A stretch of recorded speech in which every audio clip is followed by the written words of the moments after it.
saya harus turun ke bawah menyampaikan dan ke rakyat tentang kondisi bangsa karena hampir semua media itu sepertinya satu irama bahwa apa yang disampaikan oleh penguasa itulah yang harus disampaikan.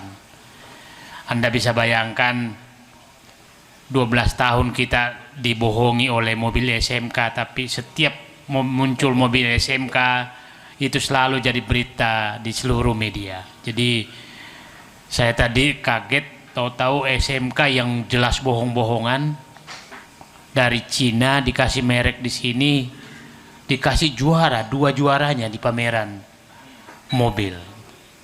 Jadi bayangkan betapa rusaknya bangsa ini, benar-benar digiring jadi pembohong semua. Bayangkan bulat-bulat bohongnya tapi dapat juara.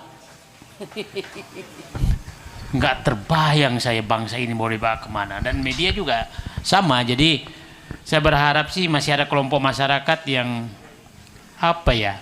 kebal dari kebohongan. Bayangkan bohong juara gitu. Bohong tapi juara ya? Tapi juara. Luar biasa ini.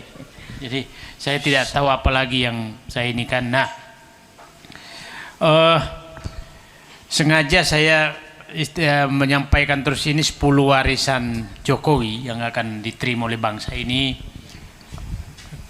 karena teringat betapa kuatnya dulu Fir'aun sehingga Nabi Musa diturunkan dengan 10 perintah Allah dan komandemen untuk menghadapi Fir'aun. Tapi Fir'aun ini kan kita nggak tahu Allah akan memberikan apa ke kita semua untuk menghadapi 10 warisan yang akan ditinggalkan. Ya saya pikir komunitas-komunitas seperti masyarakat di sinilah yang kita harus sadarkan bahwa bangsa ini tidak baik-baik saja dan tiap hari hanya diberitakan kebohongan. Jadi ada 10 warisan Jokowi yang kita akan terima. Pertama itu adalah utang. Yang kedua adalah oligarki. Nanti saya jelaskan satu demi satu. Siap. Yang ketiga adalah korupsi, kolusi dan nepotisme. KKN. Yang keempat adalah infrastruktur yang mangkrak, yang dibanggakan, nanti saya jelaskan. Yang kelima adalah kohesivitas sosial yang hancur. Yang keenam adalah ketidakadilan yang makin nyata dan telanjang. Yang ketujuh adalah kemiskinan yang makin meluas dan meningkat. 8 adalah ketimpangan sosial yang makin menjadi-jadi. Yang ke-9 adalah penjualan dan pelepasan sumber daya alam kita. Dan yang terakhir adalah 10 adalah hancurnya sistem kenegaraan kita, dihancurkan betul-betul. Nah, utang kita sekarang tadi bertambah lagi 20 triliun, udah hampir 9.800 triliun. Itu utang pemerintah. Kalau ditambah utang BUMN itu sekitar lebih dari 14.000 triliun Dolar. rupiah. 14.000 triliun rupiah. Nah, sebagai gambaran saja, Pak Harto meninggalkan utang itu hampir 500 triliun. Pak SBY meninggalkan ke akumulasi dari Pak Harto sampai Pak SBY itu sekitar 2.600 triliun. Hanya 8 tahun Jokowi berkuasa itu sudah menambah utang hampir 2.600 ke 7.700, berarti sekitar 5.200 triliun. Nah, kalau dihitung Pak Jokowi itu membuat utang pemerintah itu 1,7 1,8 triliun per hari. Nah, kalau ditambah utang BUMN itu sekitar 3.000 triliun per hari. Nah, Pak Harto dulu tuh membuat utang kira-kira sekitar 0,17, berarti sekitar 175 miliar per hari. Pak SBY itu sekitar 400 miliar per hari. Ini 3 triliun per hari. Per hari. Per hari. Nah, 3 triliun per hari itu dengan utang BUMN. Karena kenapa dengan utang BUMN? Karena pada saat pemerintahan Pak Harto itu utang pemerintah, utang BUMN itu menyatu. Baru kali ini ada terpisah sejak 2003. Jadi memang kalau dibandingkan harus disatukan. Nah sekarang utang ini selalu kata-kata Menteri Keuangan masih aman terkendali. Aman terkendali itu kata-kata kamuflase yang untuk agar rakyat tidak tahu. Padahal sebenarnya bapak dan ibu bisa bayangkan, kalau aman terkendali nggak nambah dong. Aman terkendali. Nah sekarang untuk membayar utang saja kita sudah harus mengeluarkan lebih dari 40% pendapatan negara digunakan untuk bayar utang.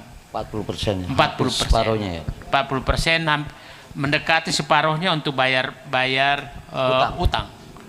Nah, jadi jangan heran bapak-bapak dan ibu semua kalau subsidi listrik tidak bisa lagi dibayar. Subsidi BBM susah sekali, sudah dicabut. Sebagian besar sudah dicabut.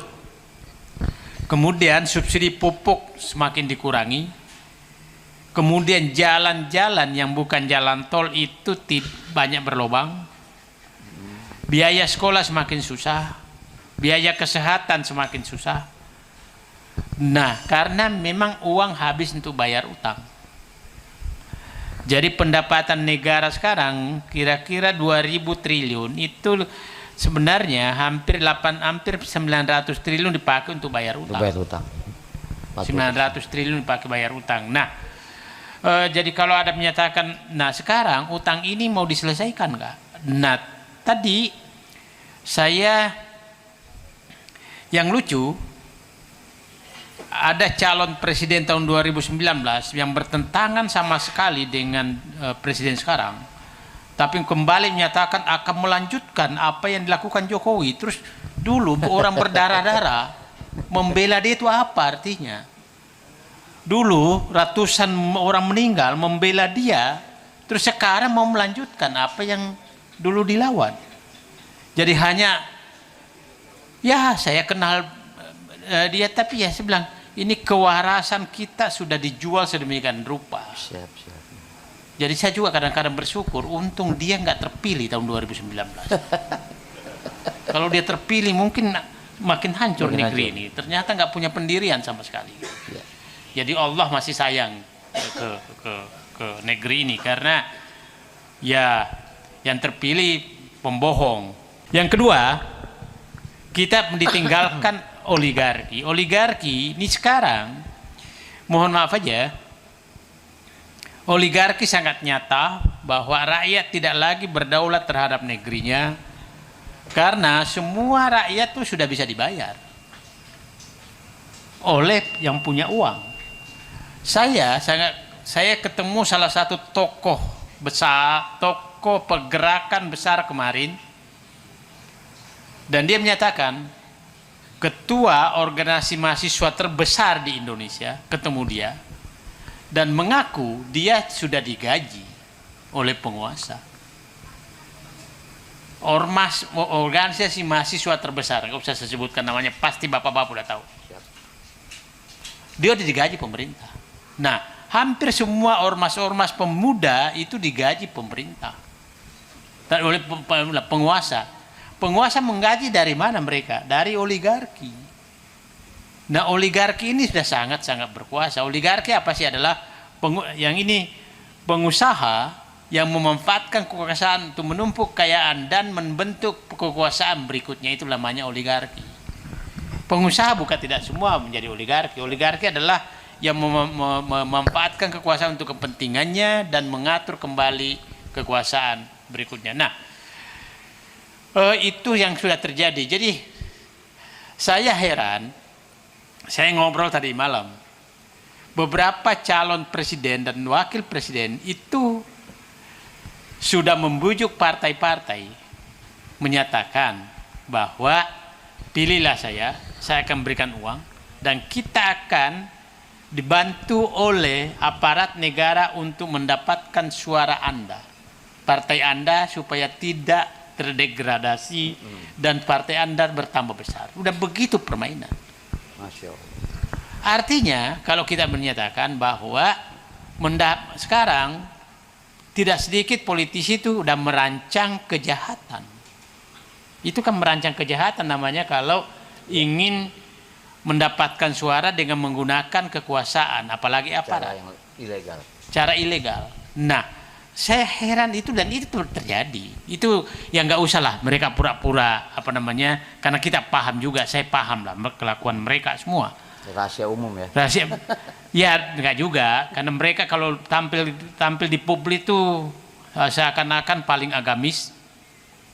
Semua baju dipakai, semua jaket dipakai, dan mohon maaf aja, tidak sedikit ormas, termasuk ormas Islam terbesar, itu jualan jaket sebenarnya.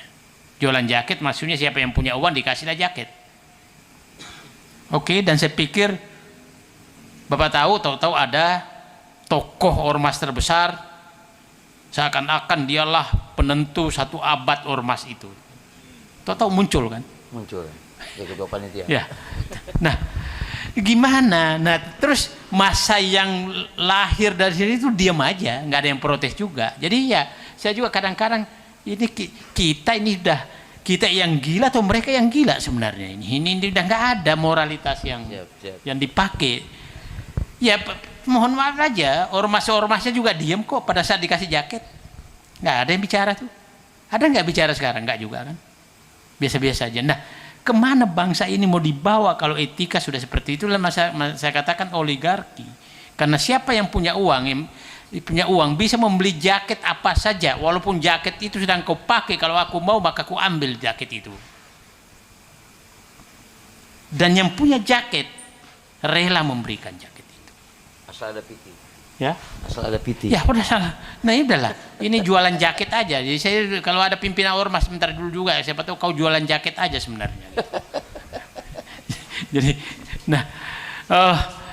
Saya orang tidak pegang ormas, tidak pegang masuk politik, nggak pengapa supaya saya bebas bicara gitu. Jadi manusia merdeka. Saya manusia merdeka sajalah. Nah, yang ketiga yang kita tinggal adalah korupsi, kolusi dan nepotisme. Ini sangat nyata terjadi, sangat nyata, nggak bisa. Cobalah kita lihatlah. Pak Harto itu 30 tahun berkuasa baru berani mengunculkan anaknya masuk ke Partai Golkar. Bambang, Tutut, Tommy baru muncul. Ini baru 3 tahun berkuasa sudah muncul anak dan menantu dan dibantu oligarki. Dan yang lucunya partai-partai datang menyembah tanda kutip kepada anak dinasti ini dengan tidak malu-malu. Ada yang menyatakan calon presiden tahu-tahu datang ke Solo, habis itu ke Medan. Saya sampai bertanya, kira-kira kapan dia akan minta waktu menghadap Jan Etes? Jan Etes itu cucu presiden. Ya. Jadi jangan heran nanti kalau dia minta waktu menghadap Jan Etes. Nah, pertanyaan saya, di mana lagi wibawa seorang calon pemimpin yang pangkatnya tertinggi, hampir tertinggi di negeri ini ya, di militer, demi kekuasaan datang menghadap. Terus apa yang salahkah saya kalau saya menyatakan saya tidak percaya kepada Anda karena demi kekuasaan Anda melakukan apa saja? Secara logika ya sah-sah saja. Di mana sahnya? Ya. Sah itu tidak ada yang sah, tapi ada namanya kepantasan. Pantaskah? Siapa dia? Oke. Nah, tapi rakyat sekarang udah saya nggak tahu. Saya benar-benar di luar logika saya gitu. Kebayang nggak dulu ada menteri, tahu-tahu penelitinya menemukan anggur. Tahu-tahu diumumkan akan mau dikasih nama anggur, hasil teman peneliti itu nama anggurnya Jan Etes. Ini apa ini? Penjilatan apa seperti ini? Nah, kalau kita nggak teriak, itu seakan nepotisme berlanjut. Kan cobalah kita tidak malu-malu lagi. Terus mohon maaf aja, ini kan Ciledug ini hampir masuk Banten gitu kan, masih Jakarta. Hah? Ya, perbatasan Jakarta. Perbatasan Jakarta. Tapi kita juga kan di Banten itu kan ada terah, seakan-akan mereka lah yang berkuasa menentukan siapa yang menjadi pemimpin Banten. Ada terah. Nah, terus kita ini sebagai apa? Sebagai penumpang di negara ini. Karena hanya orang-orang itu aja yang jadi. Nah, ya tapi saya juga begini sih. Saya juga siapa tahu sebenarnya cuma saya sendirian teriak. Karena yang lain juga diam aja kok. Setelah itu juga mereka pasti kasih jaket berubah juga kok. Ya mungkin juga yang duduk-duduk di sini menganggap lagi nonton orang gila bicara gitu kan. Ya nggak apa-apa lah, nggak apa-apa. Rasulullah aja dulu dilempar kotoran berdakwah kok. Jadi anggap aja sedang berdakwah. KKN. Yang keempat adalah infrastruktur yang selalu dibanggakan. Begini ceritanya. Infrastruktur ada 3, infrastruktur dasar, infrastruktur ekonomi, dan infrastruktur komersial. Pemerintah yang hanya membangun infrastruktur komersial itu adalah pemerintah yang tidak mampu membangun infrastruktur dasar dan tidak mampu membangun infrastruktur ekonomi. Jadi jangan Bapak dan Ibu menyatakan kalau lewat jalan tol itu Bapak lewat hasil pembangunan pemerintah, bukan. Usaha. Itu hasil penjualan hak pemerintah untuk memeras rakyat. Jadi pada saat Bapak lewat jalan tol maka Bapak sedang diperas. Karena sebenarnya kita berhak mendapatkan jalan yang bagus, tidak berbayar. Itu kewajiban pemerintah. Kewajiban. Ini saya tinggal di Modern Land. Keluar jalan komplek itu bukan pemerintah kalau rusak yang bangun, warga. Baru masuk jalan umum sebentar hanya kira-kira 200 meter. Habis itu saya masuk jalan tol. Dibayar lagi saya. Bayar lagi saya. Nah, ini bukan lagi. Nah, terus mikir saya sekarang saya tiap hari membayar pajak. Terus apa yang saya nikmati dari pajak? Bapak harus duduk dengan tenang. Bapak sedang tidur, jalan tuh pembayaran pajak PBB, pembayaran pajak listrik. Kan bayar listrik pajak juga. Tidak ada subsidinya. Nggak ada subsidinya, pajak, ada PPN kenanya. Bapak bernapas tuh pajak terus.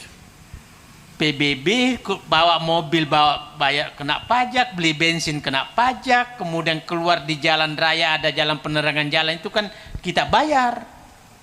Terus apa yang saya nikmati dari negara ini dari hasil saya membayar pajak? Adakah yang Bapak nikmati? Sangat berbeda dengan luar negeri, membayar pajak tapi dia nikmati. Dia nikmati. Nah, contohlah negara-negara yang sekitar 30 sampai 35% pembayaran pajaknya itu biasanya pasti sekolah gratis sampai sarjana, pasti jalan gratis, pasti rumah sakit gratis, pasti anaknya dapat uang susu sampai umur 17 tahun untuk membesarkan, pasti mereka untuk meninggal pun pasti udah disiap. Nah, sekarang di kita sampai masuk kuburan tuh Bapak akan bayar, ya, padahal pajak kita sama. Nah sekarang sakit nggak Bapak melihat itu semua dengan infrastruktur? Infrastruktur ini benar-benar jadi beban yang sangat berat. Jadi jangan heran kalau Bapak lihat, Bapak pasti biasa lewat jalan tol Bandara ke Serpong PSD itu jalan tol termahal. Betul, betul. Itu 50.000 25 kilo. Tapi Bapak pasti pernah lewat jalan tol Bogor Jakarta 45 kilo hanya 7.000. Termurah. Bapak jalan tol dari Jakarta ke Cikampek 15.000 70 kilo. Nah, dan setiap Bapak sekarang kita di Ciledug, coba aja Bapak pas masuk Google Map masuk ke Jakarta, maka pasti diarahkan ke jalan tol. Siap. Tidak aja kan jalan ini. Sekarang semua ini kan saya tinggal di Ciledug ini di Pinang Ria sana itu tahun 87. Jadi tiap hari saya lewati ini. Ciledug Raya ini. Ciledug Raya. Ciledug Raya tidak ada perubahan kemacetan sejak 87, tapi yang bertambah ada jalan tol. Nah, kemana uang-uang pajak rakyat ini untuk membangun jalan biasa? Bandara juga demikian. Bandara dibangun di mana-mana untuk. Nah, sekarang kereta api cepat, LRT, MRT. Jadi ini semua menjadi beban generasi akan datang. Dan jangan heran nanti seperti Bandara Soekarno-Hatta, Bali dan lain-lain sudah mau dijual. Bapak bisa bayangkan karena mangkrak semua, tidak layak, infrastruktur ini tidak layak. Nah, karena tidak layak maka tarifnya dinaikkan dan rakyatlah yang diperas. Coba saya lihat kemarin ada teman saya Pak Jaki jalan-jalan, saya coba kita pakai Google Map. Itu tidak ada kita diarahkan ke jalan biasa, semua ke jalan tol. Ke jalan tol. Nah, terus negara ini tujuannya apa? Negara ini memanfaatkan pajak rakyat itu apa? Untuk dipakai membeli motor gede moge para pejabat termasuk Menteri Keuangan. Rubicon. Terus kita tiap hari harus bayar pajak. Nah, ini logika mana gitu. Nah, selalu buzzer itu menghantam saya. Kau sudah berhidup di negeri ini, bukan. Pejabat sudah aku hidupi, jangan dibalik-balik. Di negeri ini. Jangan dibalik-balik. Aku ini 37 tahun 32 tahun dalam birokrasi. Ini apa ini mereka ini? Coba bayangkan. Gaji-gaji mereka sekarang udah fantastis ya. Fantastis semua. Tapi rakyat, coba aja lah. Bapak lah ngurus pajak atau ngurus SIM. Pas masuk lapangan parkir langsung sudah ada parkir otomatis. Terus itu kan tanah-tanah negara, ngapain saya bayar lagi ke situ kalau parkir? Ini semua bernafas pun dipungut bayaran. Dan apa yang terjadi? Itu dikontrakkan kepada pengusaha parkir. Padahal itu tanah negara. Endorse. Saya dulu sekretaris Kementerian BUMN, saya gratiskan tuh lapangan parkir, nggak boleh. Ini tanah negara, biarkan rakyat menikmati. Bapak ke kantor pajak lah, kantor pajak kita masuk pajak, dipajakin lagi di situ. Ini negara apa gitu. Nah tapi kita semua diam, sabar semua, mungkin karena mau masuk surga semua. Tapi katanya kalau kemungkaran kita diam juga masuk neraka. Jadi jangan sampai Bapak mengharap karena kesabaran masuk surga, tapi karena tidak memperjuangkan lagi kepentingan rakyat banyak dan generasi yang akan datang, kita terpeleset masuk neraka karena diam. Nah, infrastruktur pasti akan coba BUMN udah beberapa bangkrut karena tidak bisa membayar lagi utang. Itu banyak sekali yang terjadi. Nah, ini terus siapa yang tanggung jawab? Oke, sekarang yang kelima adalah kohesivitas sosial. Ini kita dipecah belah.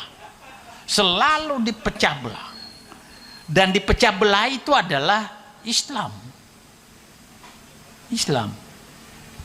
Saya kemarin tadi lagi 2 hari ini mengamati terus karena Bu Menteri dulu kan menyatakan Kementerian Keuangan itu sarang orang-orang radikal yang pakai celana cingkrang dengan jenggot. Itu kan pernyataan Bu Menteri Keuangan.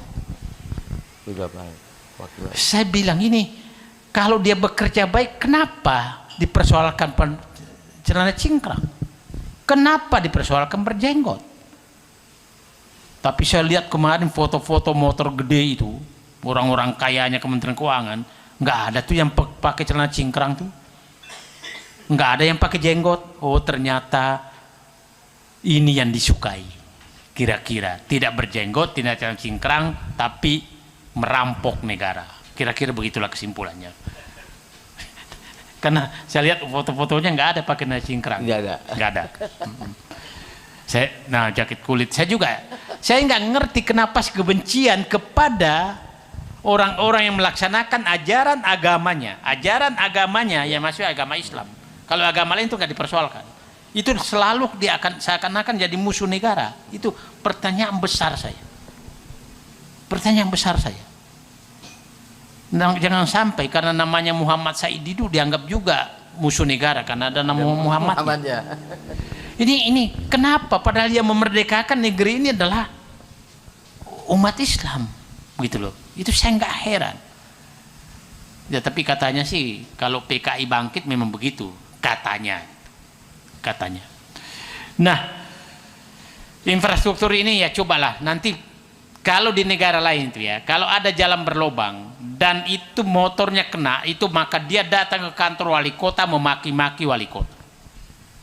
Karena saya sebagai, dan di sana di luar negeri selalu menyatakan itu pembayar pajak. Kalau kita kan wajib pajak, beda sekali penghormatannya.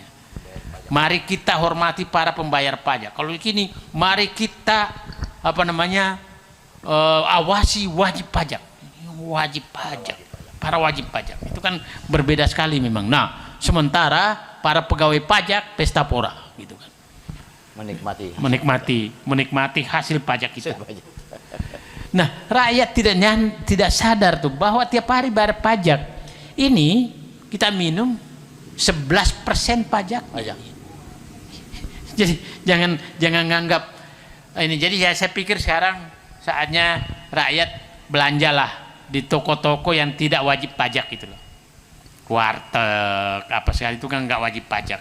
Hampir dipajaki, sebentar lagi juga akan dipajaki. Nah itu infrastruktur kohesivitas sosial yang sangat terganggu dan tapi kohesivitas Islam yang lain tuh happy aja, tidak pernah diganggu. Yang diganggu ya itulah dibikin terus cap, ya mungkin dikatakan yang kumpul malam ini kaum radikalis, ya, kaum intoleran, kira-kira begitu. Ini orang-orang yang ya capnya begitulah, kecuali yang melaksanakan tugas intel gitu. Itu saya heran sekali. Nah, kenapa seperti ini negeriku? Gitu. Kenapa seperti negeriku? Tapi saya juga heran. Saya itu punya teman baik, tokoh organisasi Islam, dan saya pernah kagum sama dia. Tapi ternyata setelah dikasih jaket dan amplop berubah juga. Itu ya memang hal gitu. Oke, yang keenam adalah ketidakadilan. Ketidakadilan ini sangat nyata. Selalu dinyatakan bahwa yang intoleran itu adalah Islam dan yang miskin. Dia tidak pernah jalan bagaimana intolerannya di komplek-komplek mereka, komunitas-komunitas mereka, betapa intolerannya di perusahaan-perusahaan mereka.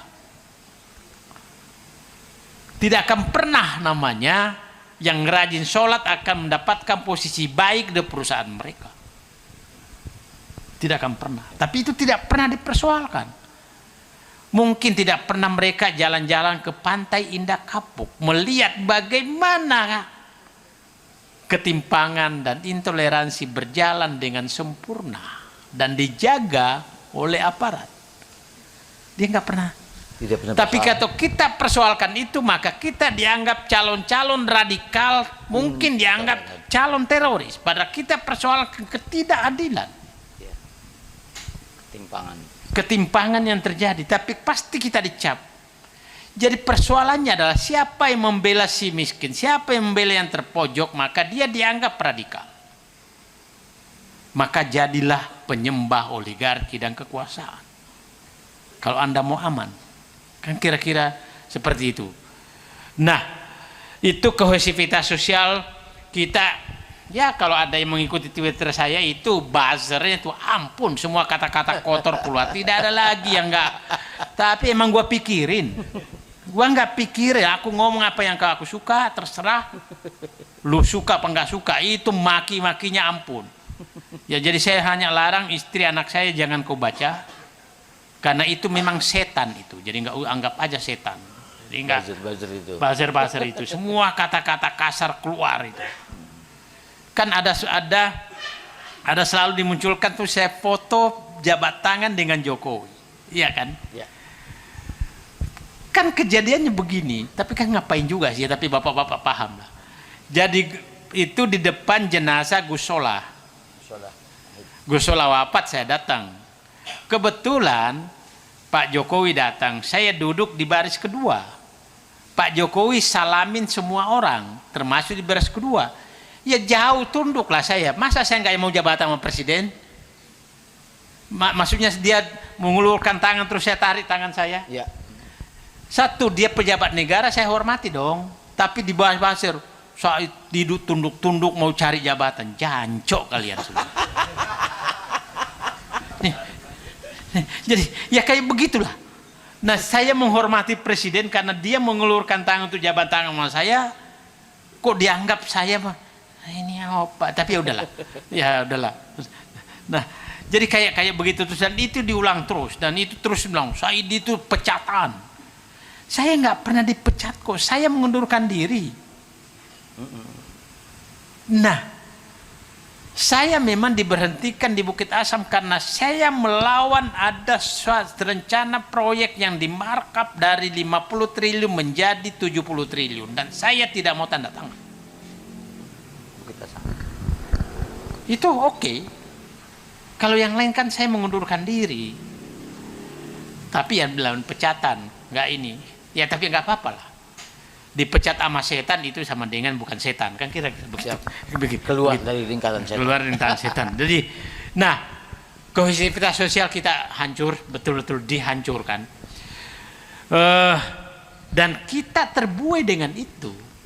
Terbuai dengan apa namanya? Itulah kenapa kalau orang bilang, sering saya diundang ke umat, saya bilang saya itu bukan tokoh umat. Saya ini adalah bersuara berdasarkan agama saya Islam, tapi secara profesional saya bisa pertanggungjawabkan, saya bisa uraikan secara akal sehat.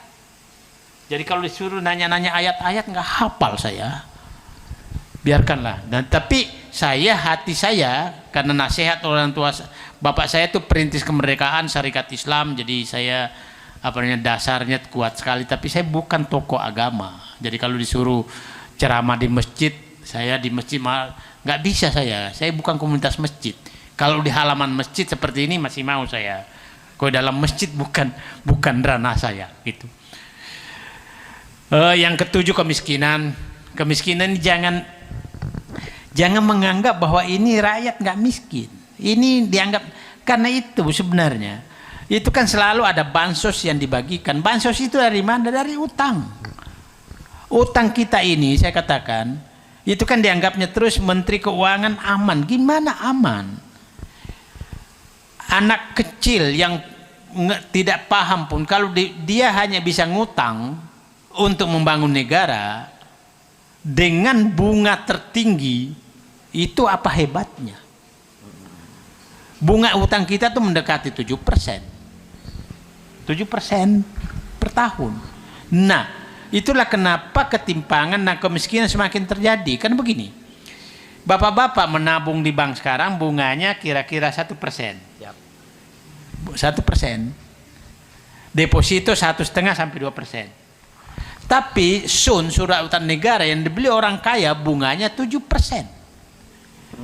Jadi jangan heran mereka tambah kaya, terus yang bayar bunga itu siapa? Rakyat yang bayar. Nah, selalu Basir menyatakan kami tidak pernah membayar. Bodoh kali kau.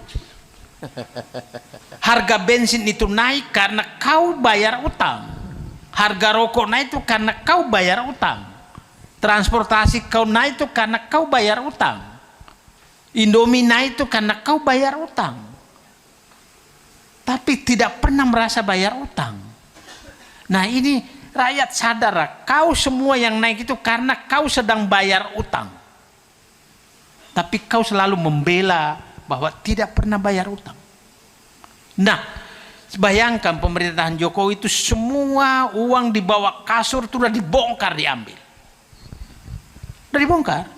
2 kali tax amnesty, itu sama dengan uang di bawah kasur.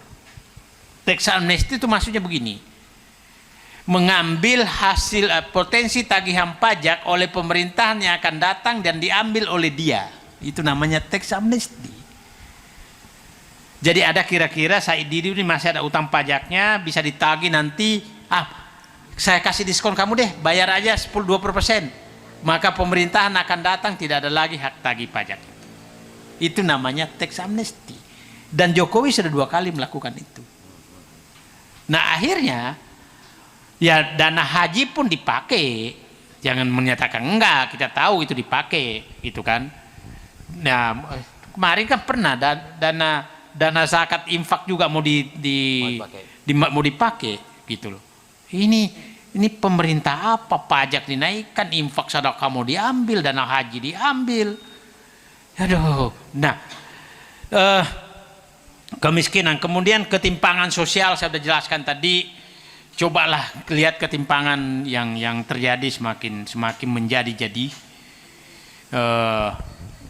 Tapi ya coba Anda bisa bayangkan ada perusahaan yang bisa menguasai sampai 5 juta hektar tanah. Coba Bapak bayangkan di daerah Tangerang ini, developer yang menguasai lahan terbesar siapa sih? Oke, kan Sinarmas. Terus kita menyatakan tidak terjadi ketimpangan. Oke? Bapak bisa bayangkan, Pondok Indah itu dulu tanah PT Perkebunan, PTPN. Itu dulu Rp300 per meter. Habis itu, Pondok Indah pindah ke Bintaro, itu juga tanah PTPN. Itu seingat saya Rp2.000 per meter. Setelah itu pindah Bumi Serpong Damai, Rp6.000 per meter. Sekarang tanah di Pondok Indah sepertinya sekarang kalau yang otomatis ini 100 juta per meter, dari Rp100 per meter. Masya Allah. Bintaro kira-kira sekarang tuh tidak ada di bawah 15 juta per meter. Tidak ada. Ya kan, 15 jutaan per meter. BSD 10 sampai 20 juta per meter, dari Rp6.000 per meter. Itu tanah negara, tanah perkebunan. Nah, terus siapa yang menikmati? Mereka yang menikmati. Nah, terus kalau kita suarakan ini, dianggap kita bukan saya menyatakan saya setuju kalau dibangun maju, tapi janganlah terlalu timpang seperti ini. Nah, kemudian yang 9 adalah penjualan sumber daya alam. Ini perlu saya jelaskan.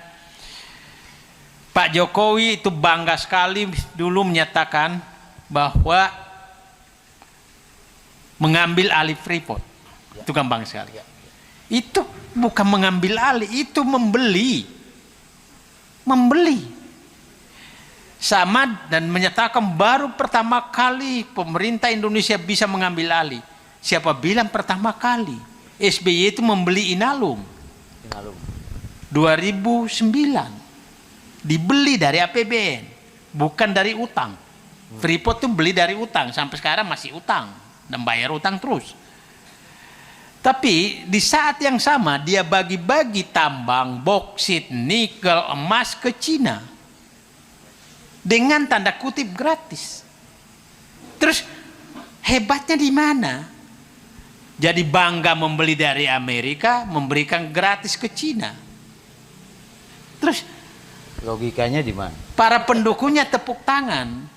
Pada saat membeli Amerika, tepuk tangan, hebat Jokowi. Pada saat memberikan gratis ke Cina, hebat Jokowi. Terus ini sesuatu yang berbeda, tapi dua-duanya hebat. Kalau orang waras nggak mungkin lah sesuatu yang berbeda tuh dua-duanya hebat. Ya tapi apalah, apapun dilakukan Jokowi bagi mereka adalah hebat, gitu kan. Dibohongi SMK sudah 12 tahun tuh masih hebat gitu loh. Nah, yang terakhir adalah hancurnya sistem bernegara. Begini, saya nyatakan DPR sekarang tuh, Presiden Jokowi berniat mengambil keputusan tuh sudah diketok oleh DPR, jadi belum diusulkan DPR sudah disetujui. Kira-kira begitulah. Ya. Jadi sekarang partai ini apa sebenarnya? Coba, lucu kan? Beberapa partai menunggu arahan Jokowi tentang calon presiden. Terus partaimu apa? Ya mohon maaf aja, bapak-bapak ini janganlah mengikuti partai-partai hanya penjual suara rakyat. Oke, itu penjual suara. Terus apa gunanya berjuang? Apa yang kau perjuangkan kalau hanya menunggu arahan Jokowi? Memilih manusia merdeka itu bukan pilihan yang. Jadi saat itu saya sholat maghrib sama istri saya, Mam, tolong hitung-hitung aset kita, apakah masih bisa hidup sampai 20 tahun dengan pendapatan yang mungkin tidak ada. Mungkin tidak ada. Saya percaya rezeki dari Allah. Istri saya habis sholat isya menyatakan insya Allah Pak cukup. Oke. Kenapa? Besok aku memundur semua dari jabatan yang aku pegang. Dan aku mau jadi manusia merdeka. Dan Bapak, Ibu tahu saya kehilangan penghasilan 270 juta sebulan. Saya pilih kehilangan penghasilan 270 juta sebulan untuk menjadi manusia merdeka. Tapi apakah saya tersiksa? Enggak. Saya bahagia. Apakah kekurangan dompet saya? Enggak juga. Biasa saja. Jadi saya kasih itu teman-teman, jangan takut. Dan jangan sama sekali Anda merasa nikmat dengan posisi Anda apabila hati Anda tidak cocok. Ambil keputusan yang keras. Saya berharap muncul manusia-manusia yang punya prinsip demi menegakkan kebenaran dimanapun. Itu saya harapkan muncul. Tapi saya juga memaklumi kalau bapak-bapak tidak berani. Tapi saya juga memaklumi kalau bapak-bapak nanti mengeluh karena Allah tidak memberikan hidayah kepada bapak karena bapak takut menghadapi hidup. Pak Saididi yang saya hormati, kebetulan saya follower Bapak Pak di Twitter Pak. Luar biasa. Dan kalau buzzer-buzzer itu bikin itu langsung saya blok. Sehingga tidak muncul lagi hal-hal seperti itu. Saya Umar Said, cek bulan pensiunan BUMN Pak. Salah satu korban Jiwasraya. Salah satu korban Jiwasraya. Ada pertanyaan yang pertama adalah terkait oligarki. Yang pertama, kalau kita lihat kan di negara-negara lain juga oligarki itu ada. Bahkan di Amerika, di Eropa itu oligarki tetap ada. Namun mereka kenapa bisa bisa lebih baik gitu loh. Bisa berjalan seiring gitu ya. Ya, bisa seiring dengan bahkan dengan pemerintahan maupun dengan rakyatnya. Itu yang pertama. Mungkin Pak Saididi lebih bisa menjelaskan bagian lain. Yang kedua terkait dengan mohon maaf politik identitas. Kenapa sih diharamkan politik identitas? Itu yang saya mau pertanyakan. Padahal kan kita sebagai orang muslim sebutin aja bahwa kita muslim. Dan kenapa hal-hal tersebut menjadi haram gitu pada rezim saat ini? Itu aja Pak Saididi. Terima kasih banyak. Assalamualaikum warahmatullahi wabarakatuh. Pak Umar Said ya. Itu ingat dulu waktu mau bongkar Jiwasraya itu kan saya ngomong di TV One dan itulah yang dipakai memeriksa. Dan memang menarik itu fakta oligarki itu. Jadi pada saya datang mau bicara di ELC itu yang direktur investasi yang masuk penjara, Pak siapa namanya lupa, itu tidak ada di list narasumber. Tahu-tahu ada yang geser kursi, siapa yang mau datang? Direktur investasi yang Jiwasraya yang bekas pejabat KSP yang diangkat oleh Muldoko, ya kan, yang sekarang di penjara. Terus saya tanya Karin Ilyas, ini ada apa? Kok dia datang? Ada perintah supaya dibicara. Terus kenapa saya kan Rizal Ramli saya, kenapa saya langsung dikasih kursi di tengah-tengah antara Rizal Ramli dengan saya? Memang tujuannya untuk mengkonter Anda. Oke. Ini yang aku suka. Tantangan. Saya maunya tuh justru dari istana yang datang, jangan ngutus gitu, supaya clear gitu kan. Nah, selalu kan dikatakan, Bapak pasti paham kan, selalu dikatakan Jiwasraya sudah lama bermasalah, betul. Tapi perampokannya terjadi 2016-2017. Itu yang masalah itu perampokannya, bukan sakitnya. Ya kan? Karena dia selalu menyatakan itu sebelum Jokowi, betul. Tapi sakitnya itu kita bisa obati. Tapi setelah kita obati, kau rampok dia. Ya kan? Dan itu kan puluhan triliun dirampok. Ya tapi ya, begitulah. Yang menarik, sutradaranya Jiwasraya, Asabri, dan hampir Jam Sostek kan sama-sama wong Solo, orang Solo. Ya kan? Yang ditangkap. Tapi kemarin kan bebas dia, Sabri itu kan hebat sekali nih. Puluhan triliun kok bisa bebas. Luar biasa negeri ini gitu. Nah bayangkan, uang tentara yang punya bedil pun dirampok tapi bebas. Dan tentaranya diam aja itu. Santai-santai saja. Saya itu kadang-kadang, ya Allah kenapa bangsaku kayak begini gitu. Nah, Bapak katakan oligarki di luar negeri ada, dan begini. Oligarki di sana tuh diatur. Maksimum kau boleh nyumbang begini, maksimum begini, tidak boleh lebih sekali ketahuan, kan masalah, dan transparan. Kalau di sini enggak. Nah itulah kalau orang menyatakan periksa bendahara kasnya partai, kan partai tidak bodoh. Kalau mau presiden menyatakan mau melakukan acara di Senayan itu kira-kira kalau dipenuhi itu 150 miliar. Tidak akan lewat bendahara partai dong. Langsung ke panitia pelaksana aja. Atau masing-masing kirim, bus aku sekian, jadi natura gitu loh. Jadi, nah, dari mana sih? Dari mana putra-putri itu jualan es doger kok bisa untung gitu loh? Miliaran itu. Investasi es doger kok 70 miliar, logikanya di mana? Jualan pisang, martabak, apa segala, kok langsung kaya raya? Wah, ada orang sudah 70 turunan jual martabak nggak kaya-kaya itu. Nah, akal sehat kita diganggu dengan hal seperti itu. Es doger itu sehebat-hebatnya es doger, apa susahnya es doger?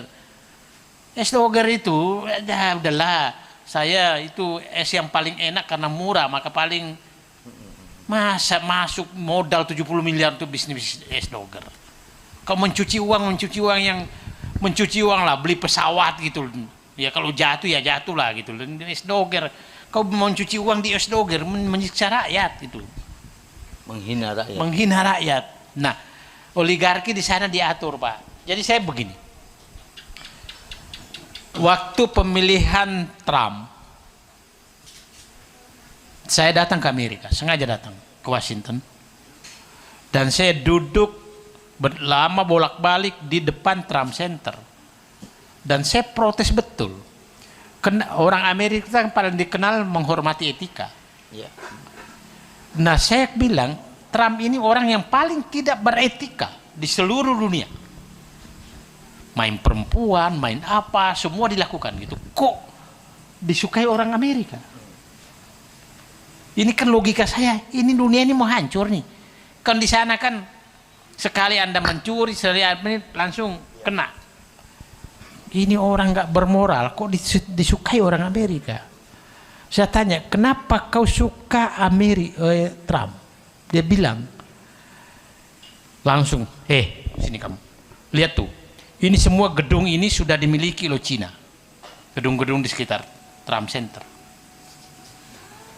Itu di kelas bawah, itu dikuasai oleh pebisnis street food dari Timur Tengah. Kan yang paling murah di sana kan kebab apa segala, $1 itu kan kita beli tuh. Dan udah Amerika hilang. Cina ngambil di atas, Bawah, Timur Tengah ngambil di bawah. Dan hanya Trump yang berhasil, yang mau berdiri membela Amerika. Itu mereka. Nah, kita kebalik. Mereka lah. Karena saya nggak masuk. Mereka berdiri pasang badan untuk menjual negara. Kan terbalik betul nih Green, menjual negara itu. Memanggil investor dengan bebas pajak, dengan memberikan tambang gratis, dengan memberikan semua fasilitas negeri ini, itu sama dengan menjual negara. Tapi mereka mendukung itu dan bangga. Cobalah Bapak bayangkan ya, kan banyak sekali kawasan industri bebas pajak, kawasan berikat di mana-mana kan. Bayangkan kawasan berikat, asing membangun industri sana, bebas pajak, lewat jalan tol yang nanti dimiliki asing, maka pembayarannya masuk lagi ke asing, masuk ke bandara atau pelabuhan yang dikuasai asing, maka juga diambil asing hasilnya. Terus Indonesia dapat apa? Oke? Dapat apa? Dapat tepuk tangan. Nah ini mereka nggak pikir sama sekali. Tapi mereka didukung. Begitu. Nah, yang menarik, calon presiden yang bertentangan dengan itu 2019 menyatakan akan melanjutkan. Nah, kenapa saya ngomong begini? Karena saya tahu ini markas perjuangan. Markas perjuangan. Markas perjuangan yang bertentangan dulu itulah. Nah, saya nggak tahu ke depan. Nah, yang kedua, politik identitas. Begini, di Indonesia itu bukan politik identitas. Tidak boleh Anda menggunakan Islam, itu sebenarnya. Bukan identitas. Bukan politik identitas. Bukan politik identitas. Tidak boleh menggunakan Islam oleh bukan dia. Kalau mereka, jadi saya bilang ya, yang dimaksud politik identitas adalah tidak boleh menggunakan Islam kalau bukan dia. Kalau bukan untuk dia. Bukan untuk dia atau dia. Bagaimana sekarang tahu pakai jilbab di mana-mana, padahal nggak pernah jilbaban sehari-hari. Jadi imam masjid kemana-mana, padahal nggak pernah imam. Tapi mungkin nggak pernah sholat juga, bolong-bolong kali. Tapi kalau orang yang bersebaran dia memakai itu, maka kau politik identitas. Kalau dia enggak. Jadi yang dimaksud politik dilarang di Indonesia politik identitas adalah tidak boleh menggunakan Islam kalau bukan oleh mereka. Itu yang dimaksud politik identitas. Jadi clear. Jadi jangan menyatakan bahwa politik identitas Indonesia ini enggak, yang dimaksud politik identitas itu lah. Oke, coba aja. Ya mohon maaf aja. Ya, yang selalu dituduh politik identitas itu Anies. Padahal saya nggak pernah lihat foto Anies itu jadi imam. Nggak pernah saya lihat. Tapi yang lain tuh, waduh, pakai jilbab lah apalah. Nah, melarang politik identitas. Tapi udahlah,